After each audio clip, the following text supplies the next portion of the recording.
My bench is sitting on the floor. All of its own weight, the wheels are not involved. Lift.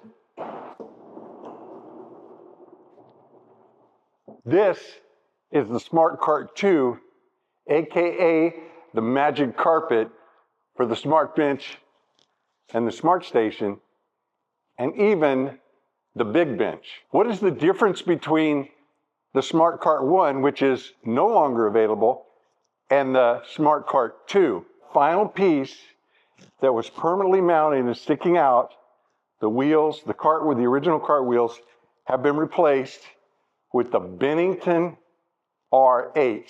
There existed a Bennington R7. And I approached Bob. It's a US design, US made, built. It's a great company, small company. So I was able to talk to the founder, the designer, the engineer, and say, I really like your R7. I got a set, I tried it out, but it fell short. Here's what I need. So for the Smart Wood Shop, and now everybody, but everybody can thank the Smart Wood Shop and the fam for the availability of the R8s. This is the R7s. I don't have an extra set of R8s to show you, but it's a matter of size and the weight capacity. Otherwise, they're exactly the same. The beauty of the now I've got two sets of R7s because I'm going to build two of the Smart stand-up desks. I'm going to scale them differently, and I'm going to build my wife one and me one, and I'm going to use a set of these on each. And that's why I have the R7s. I don't want the R8s in that application. These will be perfect. But the R8s have a bigger, much bigger wheel, heavier duty wheel, carries a lot more weight. The specs, I don't recall off the top of my head or the size of wheels, but that was part of the redesign. We went through so many iterations. Bob mailed me a design. We go through it online, look at it together. We get on FaceTime and we talk it out. He'd show me things in his factory where he was out working and making things and 3D printing things. And he would send me a set and they would look beautiful. We thought we had everything right. I'd put them on, I'd load them up, and I'd have a problem. Maybe one wheel, too much weight on this corner, but we don't want to adjust the system. We want to make these work anywhere. So video, FaceTime, showing Bob how the wheel was kind of canting a little bit, enough that the wheel itself was rubbing. I mean, so many different issues. And it's only through trial and error in the field and iterations that you get things that are really right. That's why these knockoff companies that do things that's cheaper, because they just let you do all the work. They take your idea and then they just figure out a way to scale it. We went back and forth, back and forth. This shaft got changed. The wheels obviously changed those a few times. The bearings, the mount got a lot thicker. He bends this and punches it. When I put pressure on this, it's locked in. And when I lift, it goes all the way down. And now the caster is retracted. The Smart Cart 2 is designed so that where this is mounted, the wheel is just above the floor. It's mounted inboard. I started outboard, but that didn't solve my hanging out problem, but that was easier to figure out the right wheels. Going inboard, I modified the Smart Cart so that it was the original one that I just modified, cut holes and mounted. It was canting in a little bit, which caused these to, because they were mounted in the pressure, so they were going that way. So I figured that problem out and iterated on the cart. So I went through probably 5, 6 or more iterations of the cart before it became the Smart Cart 2, the one that you can get plans for today. If you want to get a Smart Cart 2, a Smart Bench, a Smart Station, the router tables, the cradle, the panel rig, the crosscut jig, and more I can't even think of, as well as the Smart Woodshop itself, you can go to the link in the description of this video down below. It seems simple, but Bob's system of how it, pressure off, it goes up, it locks, back up. It kind of rotates in there, and he's got a spring.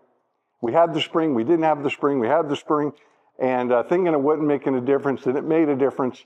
So I had a box, I saved them all, a big box, probably 50 of the R8s, the variations before they became the SmartCasters R8s. So with that design, my bench is sitting on the floor, on all of its own weight. The wheels are not involved. And without kicking my feet or my toes or anything, I just come around to the end, simple, lift, set down. This side is mobile. One more time, lift, and now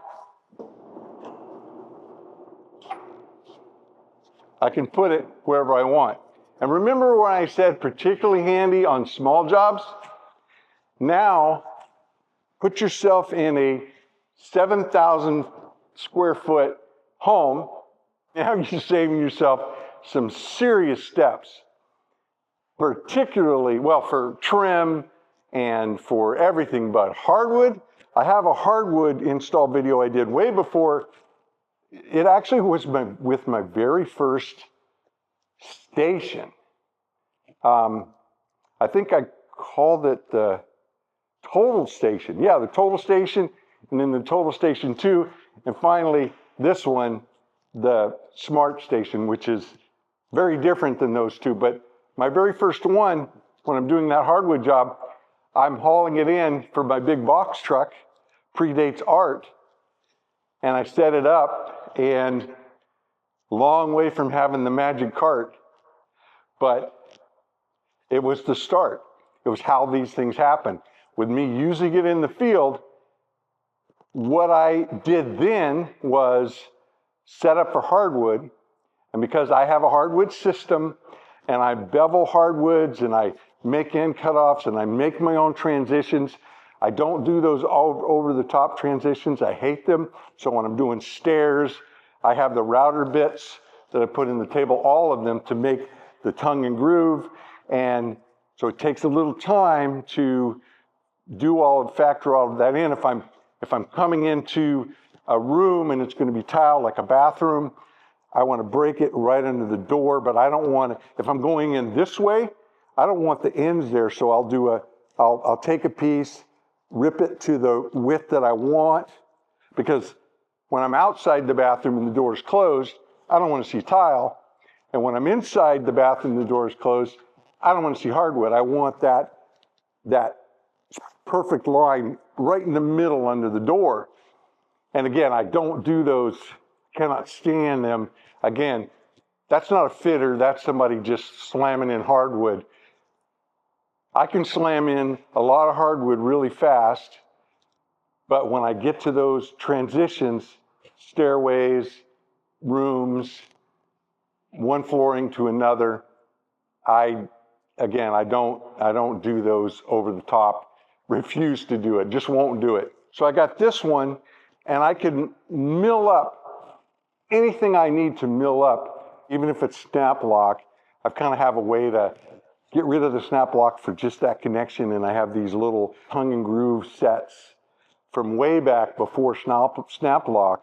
I could go back to that with the tongue and groove router bits I have for that little stuff and make up that just for my transitions, because I can't really make the snap lock system, but I can do that and glue it up, and it works really well with the LVT. You work with what you have, but I have all the tools set up, And what I did on that job, I didn't have the magic carpet, so I figured out where I wanted to set up. And because of the way I work, I find the center point. I figure out all my rooms I'm going into, and I start kind of in the middle, and I get my first rows nailed down going one way, 5, 6, 7, 8, 10 rows. It's really solid. It's, I've already measured to where I'm going to end. I've got it set up, and I know I'm not going to end up with a skeety piece right next to the wall and then a taper. I got all that dialed in. That's first. But once that's done and nailed down, then I turn it around and with some spline, go the other way. If there's two of us working, it's great because we get that first one done, we get started with the second one, and then we split up. And there's enough capacity here that when I'm working one way of nailing, and whoever's working with me, he or she is going the other way, we can go back and forth, and occasionally there'll be a wait, I'm cutting, and then, but it's quick. It's usually quick, go back and forth.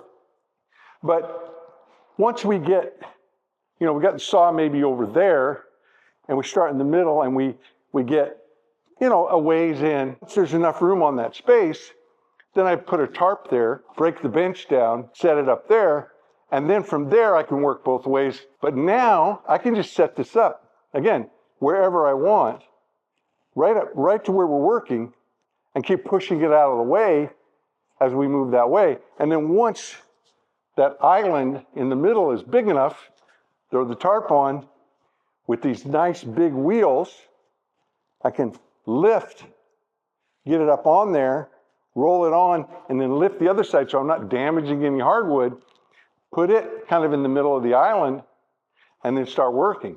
And if I'm working by myself and I go one way all the way, I can keep moving it closer, and then once I'm done, just push it back over and start going the other way. And I have every machine plugged into that with the manifold dust collector underneath. So I'm working in a house. It's not finished, but closer to finish. I want to keep the dust down. So I'm collecting dust, and I'm only having to mind the cord. This one's been long-winded. There's been kind of story, and then what is the Smart Cart 2? The Smart Cart 2 is a complete redesign of the Smart Cart with the wheels, and only the Bennington wheels work inboard, and it makes the Smart Cart 2 the magic carpet. Thanks for listening to my story and for hanging out here in the Smart Wood Shop with me. Mahalo.